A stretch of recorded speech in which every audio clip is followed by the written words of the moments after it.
Welcome back, everybody, to the KC Sports Report. I'm your host, Michael Darcy, and today I have the great pleasure to be joined by my guy, Kyle Collier. He is the producer of the program on Sports Radio 810 WHB, and in this video, we are going to talk about Chiefs rookie left tackle Josh Simmons.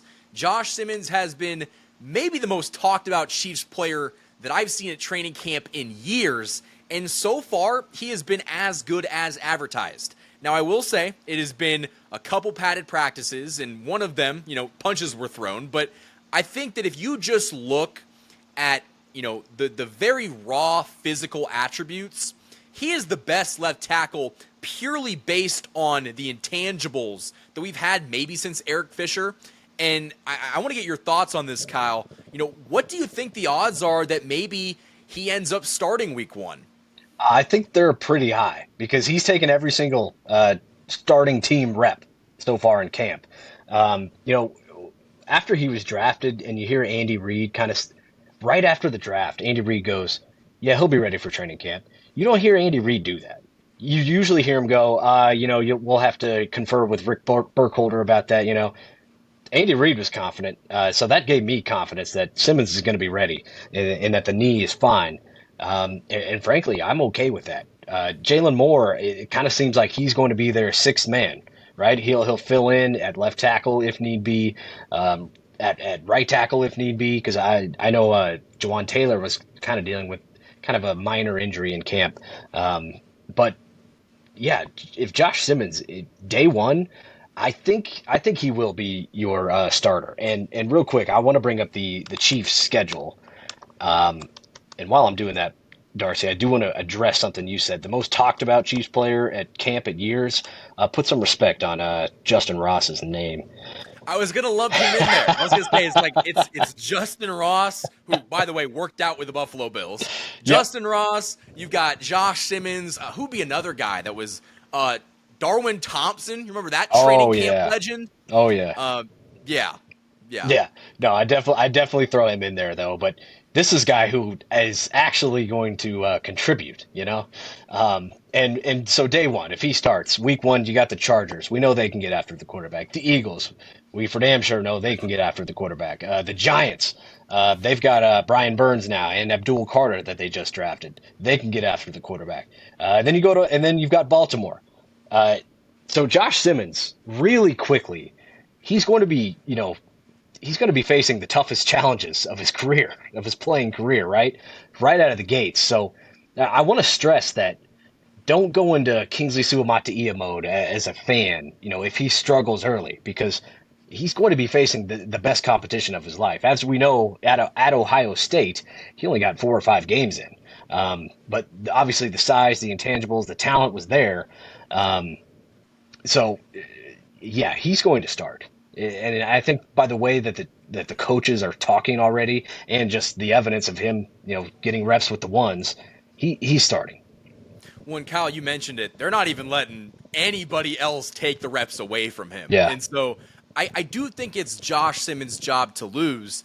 And I think why there's so much excitement around this is even if he ends up being average, that's a better left tackle play than we've had in a couple years. Yeah. And if that ends up being the case, the Chiefs are going to be right back in the Super Bowl. And so that's why there's so many eyes on Josh Simmons, because literally you were a left tackle away last year from really competing in that Super Bowl. And, they had a lot of other injuries going on, but I think that with Simmons being as good as advertised so far, again, it's, August right now, but once we get towards the preseason games, he's going to take all the first-team reps, and we're going to see very quickly if he has what it takes. We saw that with Kingsley last year. It took 2 games. It took 2 games to find out he was not the answer.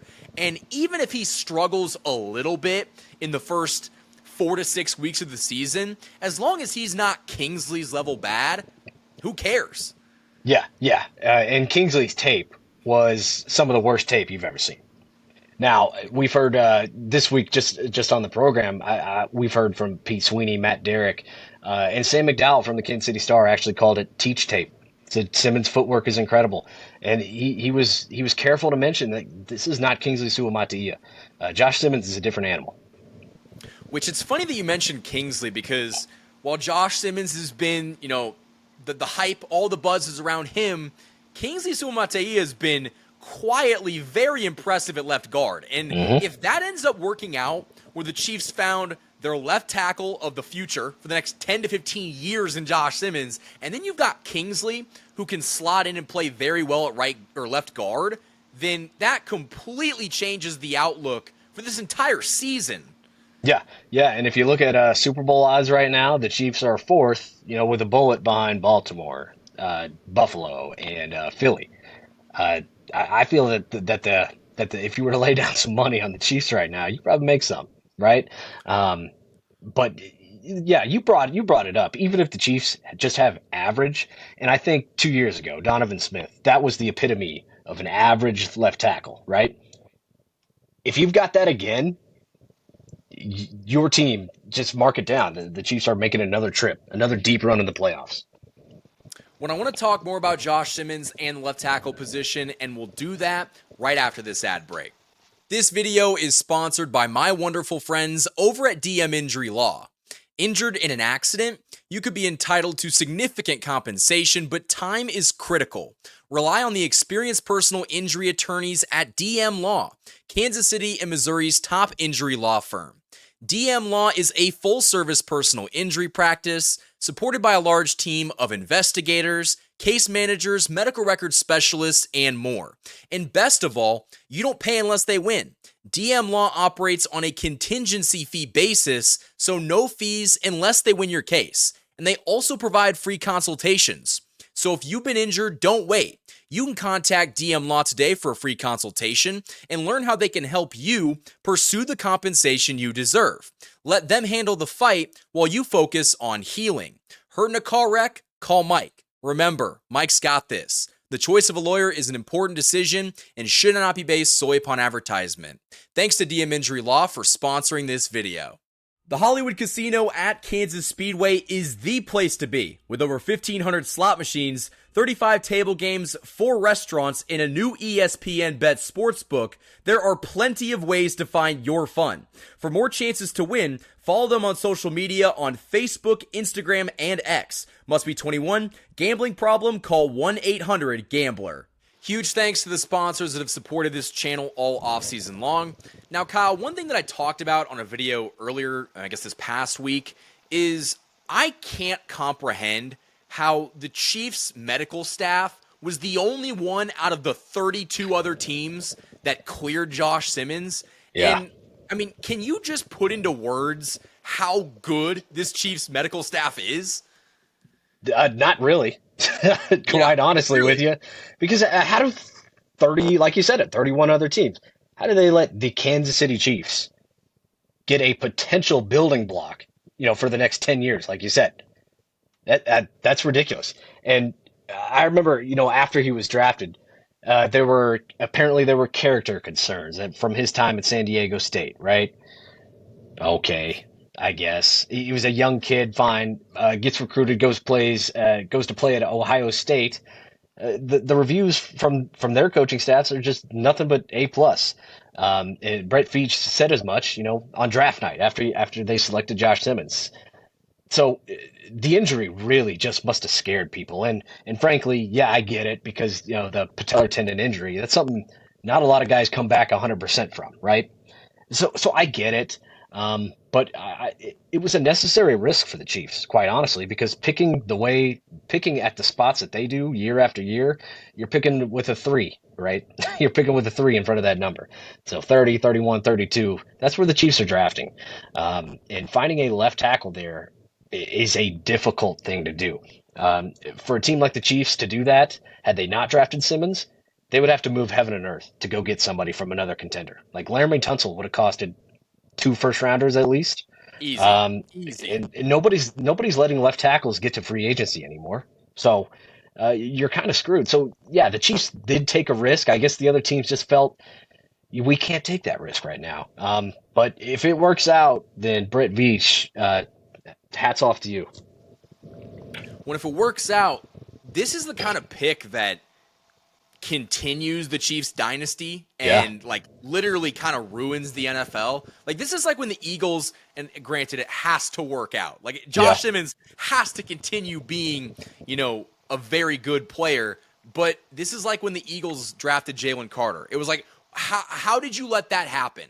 Yeah. That kind of seems what the Josh Simmons pick is like for the Chiefs. How could the NFL let the Chiefs find a franchise left tackle with the final pick in the first round? Josh Connerly Jr. was drafted before Josh Simmons. And if it ends up working by the Texans, by the way, who trade, like, I don't understand. But like, it just goes to show you that, the Chiefs medical staff is one of the best in the NFL because they did the same thing with Trey Smith. They turned a 6th round draft pick into the highest paid guard in NFL history, and everybody else passed on him. Yeah. Yeah. No, I couldn't agree more. And to your point about continuing a dynasty, I mean, just think about it. The 2 Super Bowls they lost, it was because of injuries to left tackle, right? All of a sudden you shore that up and there's no breach in the wall there. Man, oh man. Good luck, good luck, NFL.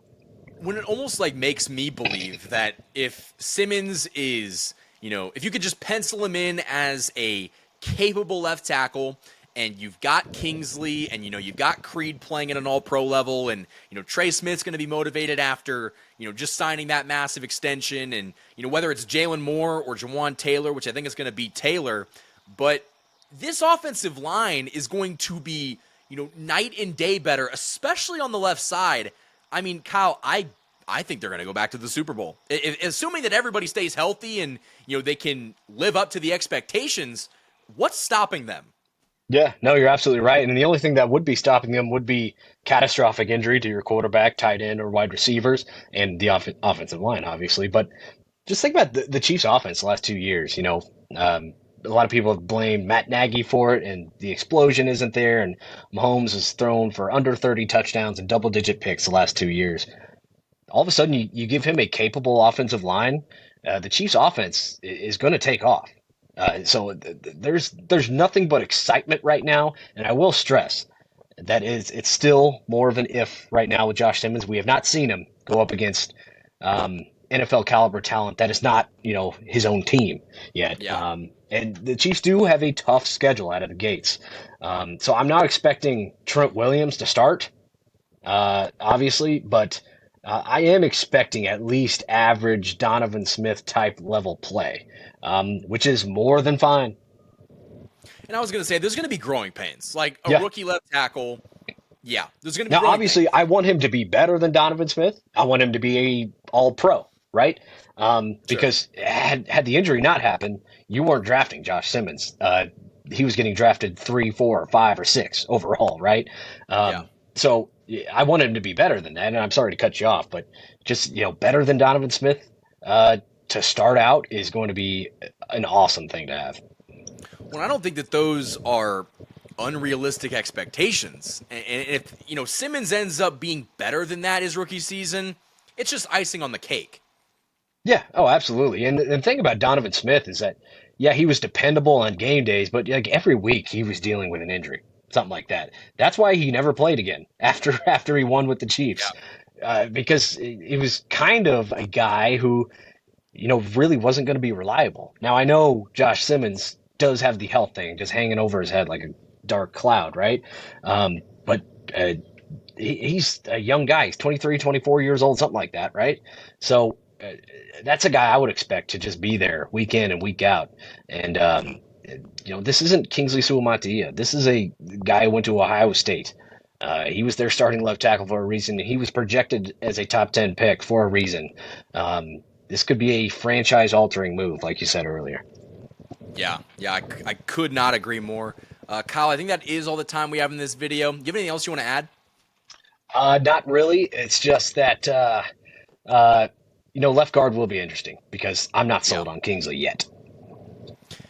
Good point. And that might be something that we talk about next week. We'll have more, tape from training camp, and we're getting close to preseason action, and we're going to find out a lot about this offensive line and how things are going to shake out. But yeah, I do agree that we can't just pencil in Kingsley for being this, given when last year it was so bad they decided, we've had enough after 2 weeks. So Right. I do think that's a good point. But I think my final question for you is, where can the people find your stuff?